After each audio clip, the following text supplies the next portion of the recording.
All right, the next thing you want to do is embrace the new. Moving on from pain often opens up new doors, but sometimes we do not see these new doors and then we are afraid to move on because we are worried about what we are moving into. I was held by this thought for a very, very long time. I remember sometime last year, my mentor had to paint a picture for me to see. I was afraid to move on from a bad situation that has been tormenting me for a couple of years now. And he just told me, spend time with the Lord, ask the Lord to show you a picture of where you are headed. Let him show you a picture of the next chapter of your life. Then behold it. Sometimes when we don't know what the new looks like, we find it safer holding on to the old, because at least that is something, as opposed to moving into something that you don't know. So you just want to struggle with the old. You just want to stay where you are. You just want to hold on to that pain because you're not sure of what a pain-free life is going to look like for you. You're not sure of what stories you're going to tell if you're not in pain anymore. Yes, I'm saying that. Do you know that sometimes we hang on to the old because we want to have a story to tell that makes us feel relevant? Sometimes we use our experiences as a means of feeling relevant and significant. Me people know say I don't try. I've been through a lot have been through me, and so I am qualified to be part of the people that are living on the face of the earth, because guess what, I've had my own share of pain. I remember I was talking one time with a friend and I told her that the day I'll open my mouth to tell people what I've been through in this life, what I've experienced, the pain, God, it's easy for people to just look at me and think that I'm one of those people that have life figured out, life is just going well, it's like my path has already been shaped. But people don't know, and the Holy Spirit just whispered to me at that point in time that people don't need to know. It's okay if people never really get to know what you've been through. People knowing what you've been through is not what is going to bring your freedom. God knows. You know. You're healing from it. You can move on from it. Sometimes we are really holding on to our experiences jealously because we want to prove to people that we've conquered it. We deserve to be a part of this world. We deserve to be where we are. You don't need to prove to anyone that you have earned the right to be where you are. You don't need to prove to anyone that you've earned the right to have what you have.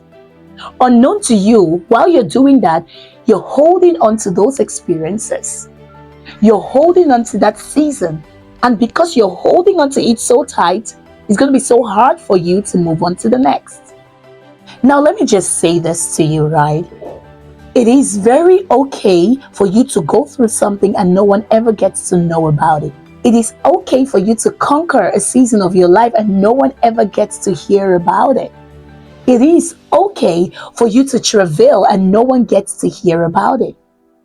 God sees. He knows. He's the one helping you. If you ask me, he's the one that needs to know it all. And guess what? He already knows it all. So don't let yourself be held back by your painful experiences just because you're trying to use it as your testimony. It is not every experience of your life that would serve as a testimony. You holding on to it might just be the thing that is holding you down from moving on to the next phase. I'm always taking responsibility for my thoughts. So this is another thought I'm taking responsibility for. I believe that my painful experiences must not be the only source of hope. Yes, it can be a source of hope, but it doesn't have to be my only source of hope. Yes, I am the voice of hope and inspiration and encouragement and motivation and passion.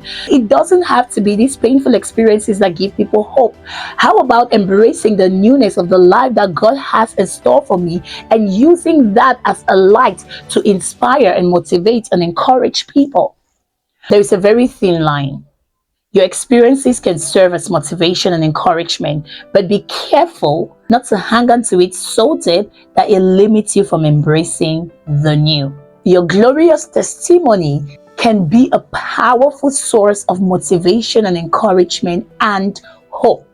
We're praying sometime last week alongside some other intercessors in church, and we're praying for someone. So one of the sisters in church, while praying for that person, she said, I hear the Lord say you need to leave Egypt because there is beauty in the promised land, and the only way in which you can experience the beauty of the promised land is when you leave Egypt. You are trying to experience the beauty of the promised land while still in Egypt, of which, unknown to you, Egypt is the problem. The problem is not that the promises of the promised land is unreachable. The problem is that you are stuck in Egypt. The fulfillment of the promises is right there in the promised land waiting for you. But you can only experience it when you leave Egypt. And so it occurred to me that sometimes we want to experience the beauty of life, but we don't want to let go of the old. We don't want to let go of these painful experiences. We don't want to let go of all of these things. We have built and rooted our identities in the experiences that we have had. And to us, that is what makes us valuable to the world. The things that we have conquered, the things that we have been through. But unknown to us, our value is right there in the promised land. And the only way we can access it is when we let go of the old.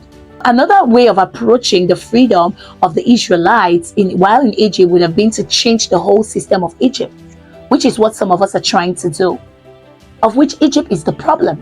And Egypt is not where your breakthrough is found. Egypt is not where your happiness is found. Egypt is not where your peace is found. Your peace is found in Canaan. So you want to experience all these things, but what you're trying to do as opposed to moving on is change the system of Egypt. Get out of Egypt. Go on. Start up your journey. Go to Canaan. That's where you'll find it. That's where you find the joy and the peace and everything you're looking for. Don't stay in Egypt hoping for Egypt to change. No. So let this be your encouragement today. Yes, you have identified an experience that left you with so much pain. You have addressed it. You have done the right things to heal from it. Now it's time to move on. Let go. Let it go. Let go of the past. Embrace the new. I don't know why I had to dwell on this a lot, but I think that if the Lord let me to dwell on it, it's because people need to hear it. Finally, we have come to the end of this series on the realities of pain. Oh my God, it's been a roller coaster of emotions for me. It's been hard at some point.